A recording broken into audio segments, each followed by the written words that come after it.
ஃபஜ்ருடைய தொழுகையை தொழாமல் அவன் காலையில் விழித்தால் அந்த தினம் முழுவதும் அவனுக்கு சோதனை தான். அல்லாஹ் கூறுகிறான் சூரத்து தாஹா 124 125வது வசனங்கள், وَمَنْ أَعْرَضَ عَنْ ذِكْرِي فَإِنَّ لَهُ مَعِيشَةً ضَنْكًا.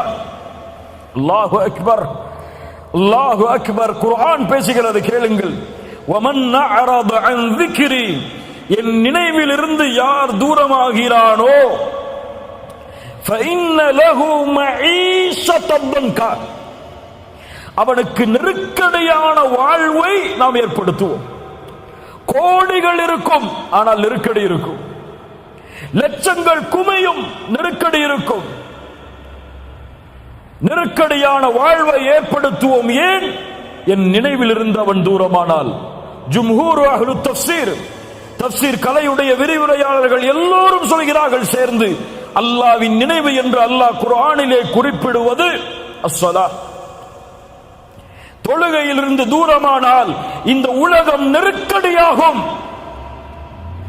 பிரச்சனைகள் நெருக்கடியாகும், குடும்பத்தில் நிம்மதி இருக்காது, தொழிலில் நிம்மதி இருக்காது, கல்வியில் நிம்மதி இருக்காது. எதை தொட்டாலும் சோதனையில் முடியும்.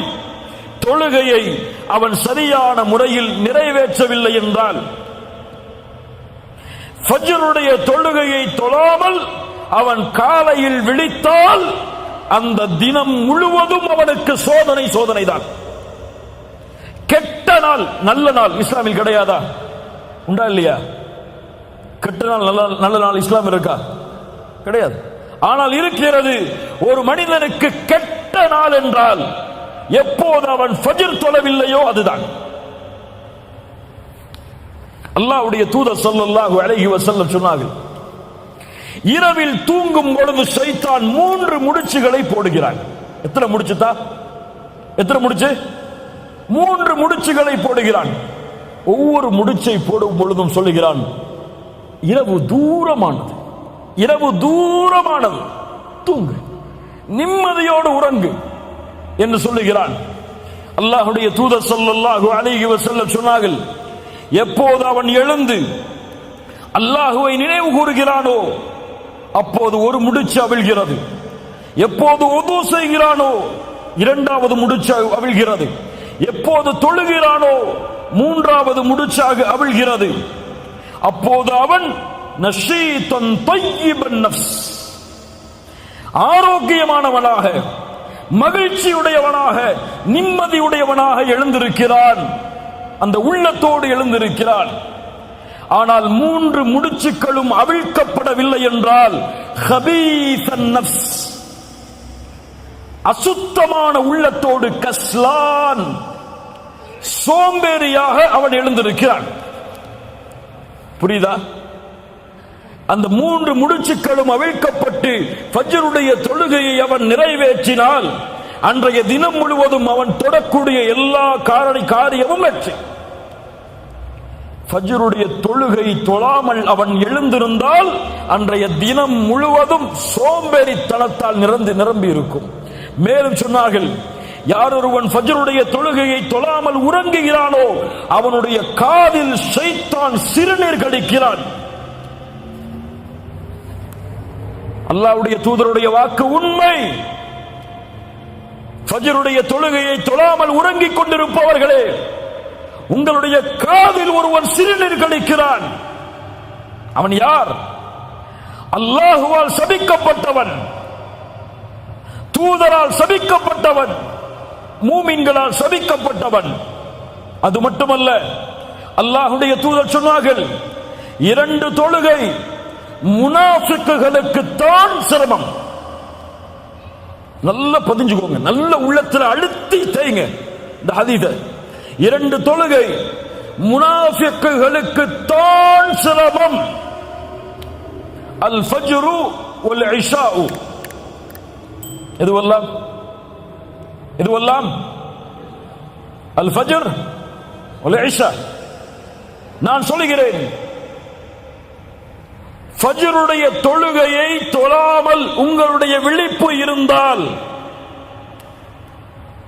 சூரியன் உதயமானதற்கு பிறகு நீங்கள் வாழக்கூடிய வழக்கமுடையவர் என்றால் அல்லாஹ் பாதுகாக்கட்டும், அல்லாஹ் பாதுகாக்கட்டும். நாம் முனாஃபிக் என்பதில் சந்தேகமே கிடையாது. நீங்க முஃமின் நினைச்சுக்கோங்க, அல்லது ஜமாத்து தலைவர் நினைச்சுக்கோங்க, அல்லது ஒரு இயக்கத்துடைய தலைவர் நினைச்சுக்கோங்க, அல்லது முஸ்லிம்களுடைய தலைவர் நினைச்சுக்கோங்க. என்னுடைய ஈமான் எல்லாம் இன்று மௌத்தானா சொர்க்கம் ஜன்னத்துல் ஃபிர்தௌஸுடைய உயர்ந்த இடம் என்றெல்லாம் கற்பனை செய்து கொள்ளுங்கள். ஆனால் ஃபஜ்ருடைய தொழுகை இல்லாமல் உங்களுடைய தினம் ஆரம்பமானால் நிஃபாக் இல்லாமல் நீங்கள் எழுந்திருக்கவில்லை. சுப்ஹானல்லாஹ். அல்லாஹ் ரப்புல் ஆலமீன் நம்மை பாதுகாப்பானாக. ஃபഖலஃப மின் பஅதிஹிம் கல்ஃபுன் அதாஉஸ் ஸலாத். பின்னால் வரக்கூடிய மக்கள் தொழுகையை பாழாக்குவார்கள். ஒன்று சொல்லவா, 5 நேர தொழுகையை ஒருவன் தொழுதாலும் அவன் நரகம் செல்லுவான். 5 நேர தொழுகையை தொழுதாலும் எங்கே செல்லுவான்? எங்கே செல்லுவான்? இவன் நரகம் செல்லுவான். யார் அவன்? அதாஉஸ் ஸலாத், தொழுகையை வீணடிப்பான். ஃபஸௌஃப யல்கௌன கய்யா, கய்யா என்ற நரக ஆற்றில் அல்லாஹ் அவர்களை ஒன்று சேர்ப்பான். தொழுகையை பாழாக்குபவர்கள். இப்னு அப்பாஸ் சொன்னார்கள், அக்ஹருஸ் ஸலாத அன் வக்திஹா, தொழுகையை அதனுடைய நேரத்தில் தொழாதவன். தொழுகையை விடுறவங்க கிடையாது நரகத்துக்கு போறவங்க. அவங்களுக்கு நரகம், சக்கரண்டு நரகம் ஒதுக்கப்படுகிறது. ஆனால் தொழுகையை தொழுபவனும் நரகம் செல்லுவான். தொழுகையை அதனுடைய நேரத்தில் தொழவில்லை என்றால் குர்ஆன் சொல்லுகிற தீர்ப்பு.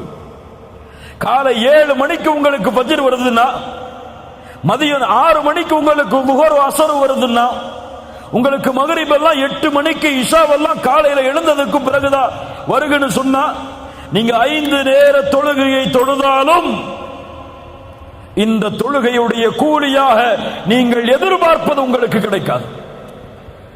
ஃபஸௌஃப யல்கௌன கய்யா, அல்லாஹ் எச்சரிக்கிறான். அவர்களை கய்யா என்ற நரக ஓடையில் அல்லாஹ் சங்கமிக்க வைப்பான். அல்லாஹ் பாதுகாப்பானாக. தொழுகை வாழ்வில் உள்ள எல்லா பிரச்சனைகளையும் நீக்கும். அதனால் தான் அல்லாஹ் கூறுகிறான், யா அய்யுஹல்லதீன ஆமனூ இஸ்தஈனு பிஸ்ஸப்ரி வஸ்ஸலாத் இன்னல்லாஹ மஅஸ் ஸாபிரீன். ஈமான் கொண்டவர்களே, தொழுகையை கொண்டும் பொறுமையை கொண்டும் அல்லாஹ்விடத்திலே உதவி தேடுங்கள். சுப்ஹானல்லாஹ். நோயில் அவதைப்படுகிறீர்களா? எந்த மருத்துவரும் உங்களை ஏற்றுக்கொள்ள தயாரில்லையா? எல்லோரும் கைவிடுகிறார்களா? இஸ்தஈன் பிஸ்ஸலாத், 2 ரக்அத் உது செய்து தொழுது சுஜூதில் கேளுங்கள், லா மரீத இல்லா ஷஃபைத யா ரப், நீ இல்லாமல் நோயை குணமாக்க முடியாது யா அல்லாஹ். எந்த மருத்துவ உலகமும் என்னை கைவிட்டாலும் நீ நாடினால் இந்த நோயை குணமாக்க முடியும். உன்னை தவிர யாரும் இல்லை இதை குணமாக்குவதற்கு என்று உங்களை ஒப்படையுங்கள். இன்ஷா அல்லாஹ் நீங்கள் சுஜூதில் இருந்து எழுவதற்கு முன்னால் உங்களுடைய நோய் குணமாகும். கடனில் பிரச்சனையா? கோடி கோடி கடன் குவிந்து விட்டதா? வெளியேறுவதற்கு வழி தெரியவில்லையா? இஸ்தஈன் பிஸ்ஸலாத். குழந்தை இல்லையா? இஸ்தஈன் பிஸ்ஸலாத். வீட்டில் மனைவிக்கும் உங்களுக்கும் பிரச்சனையா? இதை தீர்ப்பதற்கு வழி தெரியவில்லையா? இஸ்தஈன் பிஸ்ஸலாத்.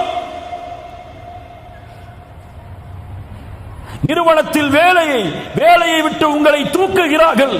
வாழ்வாதாரம் என்ன ஆகப் போகிறது என்று தெரியவில்லை. இஸ்தஈன் பிஸ்ஸலாத். தொழுது முடிப்பதற்குள் உங்களுக்கு நீங்கள் விரும்பிய வேலையை விட சிறந்த வேலை உங்கள் வீட்டின் வாசலின் கதவை தட்டும். தொழுகையை கொண்டு உதவி தேடுங்கள். தொழுகையில் சுஜூதில் அல்லாஹ்விடத்திலே அதிகம் கேளுங்கள். எல்லா பிரச்சனைகளும் நீக்கப்படும். ஏன்? அல்லாஹ்வுடைய தூதர் சொன்னார்கள், ஒரு அடியான் அல்லாஹ்விடத்திலே நெருக்கமாக இருக்கக்கூடிய நிலைமை சுஜூத். ஃபஅக்திரு ஃபீஹி மினத் துஆ, அதில் துஆவை அதிகப்படுத்துங்கள் என்று அல்லாஹ்வுடைய தூதர் முஹம்மது ரசூலுல்லாஹ் ஸல்லல்லாஹு அலைஹி வஸல்லம் சொன்னார்கள்.